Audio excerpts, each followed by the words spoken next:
All right, so what we're going to do today is simplify radical expressions. And radicals are just square roots. They use that word for irrational numbers that you can't take the square root of. So just some quick helpful background info. We're going to go through a few of these examples. They'll be pretty quick by the end. So if you think about it, what's the square root of 4 times the square root of 4? Well, one way to think of this is the square root of 4 is 2, and then times square root of 4, which is 2, which is 4. Okay. Now, it says, what's the square root of 4 times 4? Well, that one, of course, would be 4 times 4 is 16. So the square root of 16, which is, 4. Interesting. All right, well, let's see. The square root of 7 times the square root of 7.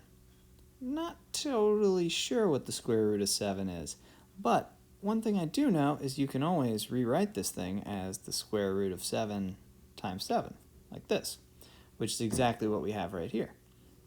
And that is the same thing as the square root of 49, which is, oh hey, guess what? 7, which means this is 7. So one thing you should probably be seeing right here is if you are multiplying the square root of the same number, so like 7 and 7, the result is just going to be that number without the square root. Because if you think about it, it's like squaring this square root number, which would cancel out the square root and just leave you with this number. So the square root of 123.52 times square root of 123.52 is, gee, guess what, 123.52. Likewise on this. And the square root of x times the square root of x just gives you x.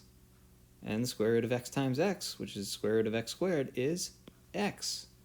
So this is going to be super helpful with the way we're going to use to simplify radical expressions.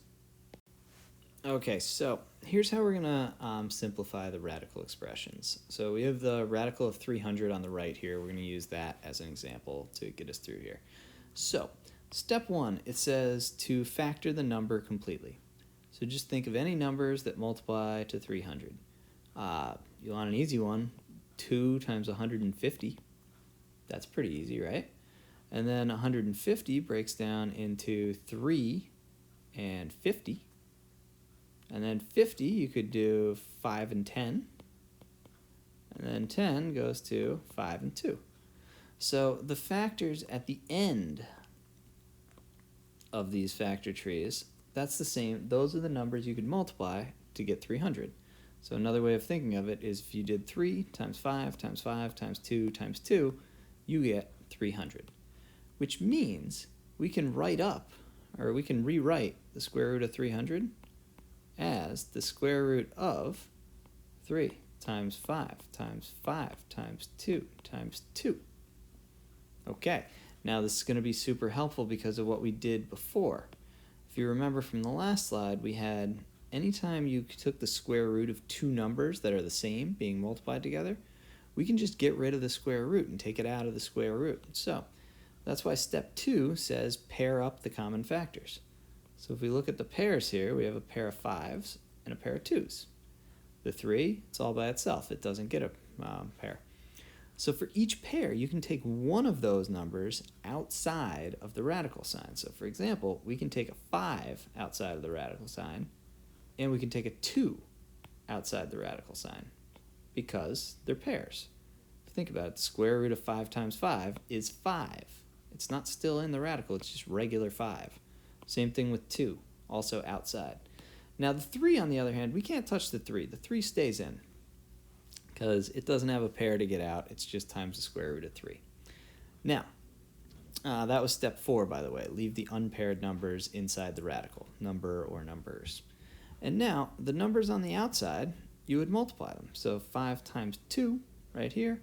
And if there were 2 numbers or 3 numbers on the inside still left over, you'd also multiply those, but we just have 3 here. So what we have now is 5 times 2 is 10, radical 3. That is the simplified version of radical 300. So first step, you factor the number under the radical, like this. Then you find the pairs of numbers. Any pair of numbers can be brought to the outside of the square root symbol. Any unpaired numbers stay inside. and then you simplify by multiplying the numbers that are both inside or the numbers that are both outside. Okay, so let's look at a few examples here. So 27, for example, let's just follow the process here. 27 would be 3 times 9, and then 9 is 3 and 3. So if you look at it, we have a pair of 3's. We have a couple of 3's, and we have a 3 left over. So this pair of 3's gives us 1 3 outside the square root, and the leftover 3 gives us 1 3 inside the square root. And 3 radical 3 is the simplified version of radical 27. So if we look at radical 32, same thing here. 32 is 4 times 8. So if we do 4 times 8, 4 goes to 2 and 2. 8 goes to 2 and 4. And then 4 goes to 2 and 2. So actually it's just 5 2's. It's like 2 to the 5th. So here's a pair of 2's. Here's a pair of 2's. And then we got 1 2 left over. So because of this, we end up with 2 2's on the outside. And one of the 2's is stuck on the inside still. Then you multiply 2 times 2, you get 4 radical 2. Okay, now if we look at this one thing you should recognize right off the bat is the square root of 81.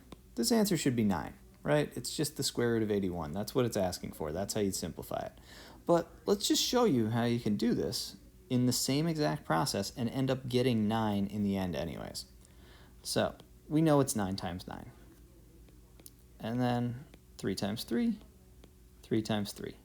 So we have a pair of 3's and a pair of 3's, which means a 3 comes out from here and a 3 comes out from here.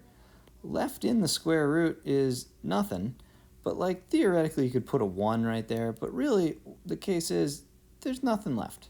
So it's just a 3 and a 3 on the outside. You multiply them together, you get 9, which is what we expected anyways, because again, this is the square root of 81. Okay, now let's look at this last one here, square root of 30.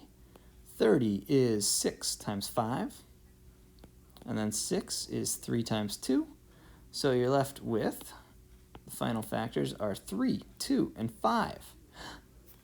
None of those are a pair. You can't actually pair up any of those. So nothing is on the outside. You can't bring anything outside, and what you're left inside is 3 times 2 times 5, which, spoiler alert, is radical 30 all over again, which is another way of saying that radical 30 is already as simplified as it's going to be. You can't simplify this any further.